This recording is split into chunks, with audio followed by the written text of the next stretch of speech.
Halo, assalamualaikum, salam sejahtera semuanya. Semoga hari ini dalam keadaan sehat walafiat, amin. Kenalkan, nama saya Tita Agustini dari Universitas Pancasila. Video ini saya buat untuk memenuhi syarat UTS dari mata kuliah Pengelolaan Kegiatan Pengembangan dengan dosen pengampu Ibu Lia Purniawati SPD MTB. Langsung saja, hari ini adalah temanya pengembangan satuan PAUD atau SPS. Nah, untuk SPS itu apa ya? Yuk kita bahas. SPS adalah lembaga yang menyelenggarakan pendidikan di luar taman kanak-kanak, kelompok bermain, dan taman penitipan anak.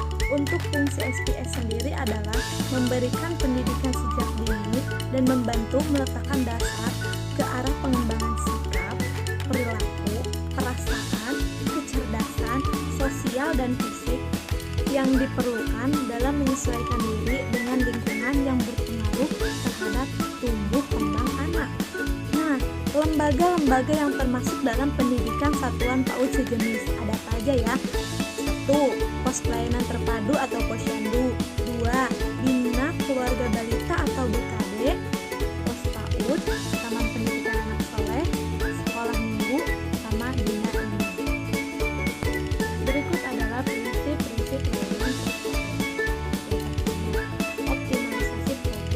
optimalisasi program kehadiran pos PAUD, mendukung keberadaan posyandu yang memberikan layanan dasar kesehatan dan gizi untuk balita dan memperkuat layanan BKB atau bina keluarga balita yang memberikan pengetahuan dan keterampilan mendidik kepada orang tua atau keluarga balita itu sendiri. Yang kedua, optimalisasi ketenagaan. Apa itu? Sejauh mungkin pos PAUD memanfaatkan tenaga kader yang sudah ada dengan menambahkan pengetahuan dan keterampilan mendidik anak melalui pelatihan. Namun demikian, apabila kader yang ada dirasa kurang memadai, baik jumlahnya maupun kemampuannya, maka dapat menambahkan kader baru yang khusus melayani layanan pos PAUD ini. Kemudian, optimalisasi sarana. Kegiatan pos PAUD membutuhkan sarana dan alat bermain yang dapat digunakan untuk anak mengembangkan kemampuannya melalui bermain. Sarana dan alat bermain menjadi faktor utama penunjang yang paling penting. Namun, tidak berarti harus menggunakan sarana dan alat bermain pabrikan atau harus membeli.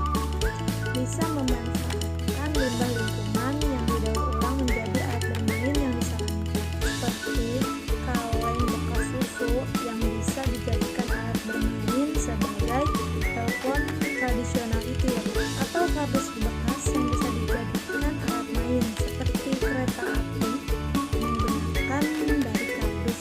Satu lagi, membuat kepingan geometri dari kardus. Kita bisa membuat kepingan geometri dari kardus tuh, daur ulang kan itu. Kemudian, optimalisasi prasarana. Program PAUD dapat memanfaatkan prasarana yang dimiliki masyarakat tanpa harus membangun baru tuh. Bahkan apabila tidak ada bangunan yang memadai, kegiatan dapat dilaksanakan dengan memanfaatkan halaman atau serambi masjid atau musola, atau prasarana lainnya, sepanjang itu aman bagi anak. Kegiatan itu dapat dilaksanakan di rumah penduduk atau di rumah kader itu sendiri, gampang ya. Namun harus kita pastikan bahwa prasarana ini aman dan nyaman bagi anak didik kita. Kemudian berpusat pada anak. Itu pasti ya bun. Kegiatan pos PAUD bertujuan untuk melejitkan semua potensi yang dimiliki anak. Mengingat bahwa kecepatan perkembangan setiap anak itu berbeda, maka kegiatan harus diarahkan untuk memenuhi kebutuhan masing-masing anak dengan sesuai tahap perkembangan. Nah, untuk pos PAUD ini tidak ditujukan untuk mendrill anak dengan kemampuan tertentu yang tidak sesuai dengan tahap perkembangan anak. Seperti anak umur 4 tahun harus bisa baca tulis tuh bu. Banyak dari orang tua menuntut anaknya keluar harus bisa baca, bisa berhitung. Padahal itu akan merugikan bagi perkembangan anak itu sendiri. Dalam pelaksanaan kegiatan pengembangan pada lembaga STS mempunyai prosedur tersendiri. Yang pertama, pengasuhan bersama dari 3 bulan sampai 30 bulan. Nah, di pengasuhan bersama ini ada apa aja ya? Yang pertama, penataan tempat bermain. Yang kedua, penyambutan kedatangan anak. Yang ketiga, kegiatan ketika bermain. Kemudian, bermain bersama dari usia 31 bulan sampai 72 bulan. Ada beberapa tahap nih Bun, prosedurnya. Banyak sekali. Yang pertama, penataan tempat main, kemudian penyambutan kedatangan anak sama seperti sebelumnya, lalu main pembukaan dan ikrar bersama, transisi menuju kelompok, waktu lingkaran 1 atau pijakan sebelum waktu bermain, waktu beres-beres. Nah, di sini anak belajar beres-beres sendiri ya Bun, tidak dibantu sama kadar atau gurunya itu sendiri. Kemudian waktu lingkaran kedua, pijakan setelah bermain, makan bekal bersama, dimulai dari cuci tangan. Terus apalagi Bun? Baca doa. Apalagi?